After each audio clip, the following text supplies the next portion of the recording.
मसाजोगचे सरपंच संतोष देशमुख हत्या प्रकरणी बीडच्या विशेष मकोका कोर्टात सुनावणी पार पडली आहे। विशेष सरकारी वकील उज्ज्वल निकम यांनी या गुन्ह्याचा संपूर्ण घटनाक्रम कोर्टाला सांगितला। या कटामध्ये वाल्मिक कराडने अन्य आरोपींना गाईड केलं असा युक्तिवाद निकम यांनी केलाय। मात्र बचाव पक्षाच्या वकिलांनी याला विरोध केलाय। आम्हाला केस संबंधीची सर्व कागदपत्र मिळालेली नाहीत, त्यामुळे आरोप निश्चिती सध्या होऊ नये किंवा अशी विनंती बचाव पक्षाच्या वकिलांनी कोर्टाला केली आहे। या प्रकरणाची पुढची सुनावणी आता 10 एप्रिलला होणार आहे। पाहूया हा रिपोर्ट। मी सुनावणी दरम्यान उपस्थित नाही राहणार, जे शिष्टमंडळ ते राहणार आहे।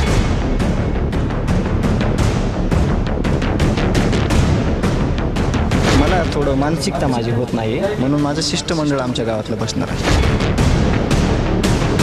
बीडच्या विशेष मकोका न्यायालयात सुनावणी सुरू होण्याआधी संतोष देशमुखांचं कुटुंबीय असं भावूक झालं होतं। देशमुख कुटुंबियांच्या मागणीनुसार विशेष सरकारी वकील उज्ज्वल निकम युक्तिवादासाठी कोर्टासमोर उभे राहिले। आजच्या युक्तिवादामध्ये निकमांनी कोर्टासमोर खंडणी, मारहाण आणि हत्या प्रकरणाचा घटनाक्रम तब्बल 32 मिनिटं मांडला।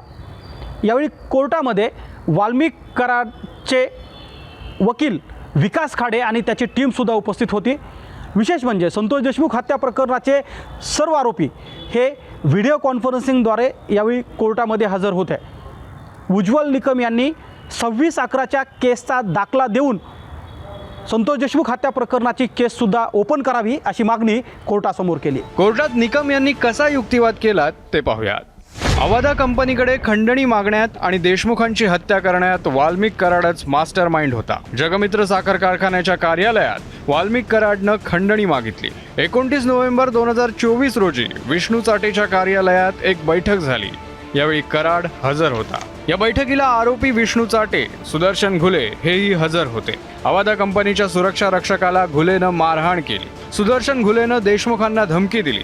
पोलिसांनी आरोपींना ताब्यात घेतलं, पण प्रकरण गांभीर्यानं घेतलं नाही। अवादा कंपनीला खंडणी मागण्यात संतोष देशमुख आडवे येत आहेत अशी आरोपींमध्ये चर्चा झाली। आडवे आले तर कायमचा धडा शिकवा हा कराडचा संदेश चाटेनं सुदर्शन घुलेला दिला। आरोपींची पुढची बैठक 8 डिसेंबर रोजी नांदूर फाटा इथं तिरंगा हॉटेलवर पार पडली। फरार कृष्णा आंधळेनं कराड आणि विष्णू चाटेला 3 वेळा फोन केला। वाल्मिक कराडच्या आवाजाचे नमुने तपासण्यात आले, आवाज ओळखण्यात आलाय। ही केस आता आरोप निश्चितीसाठी तयार आहे। त्यानंतर वाल्मिक कराडचे वकील विलास खाडे यांनी युक्तिवाद केला।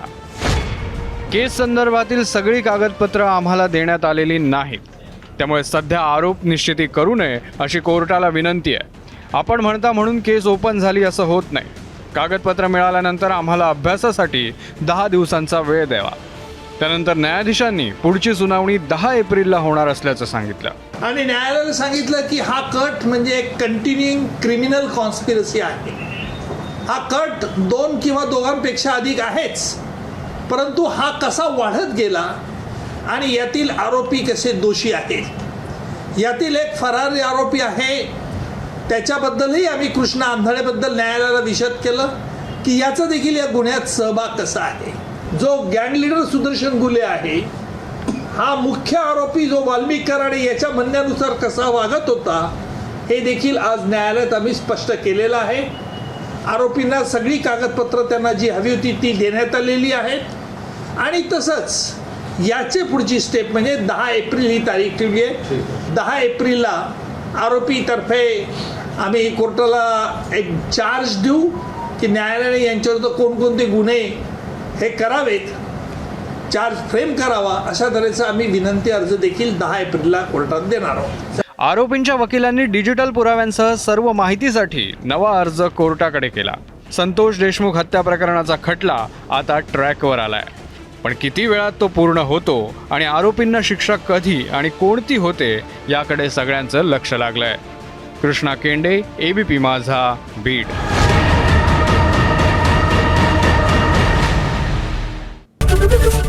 ABP माझा, उघडा डोळे बघा नीट।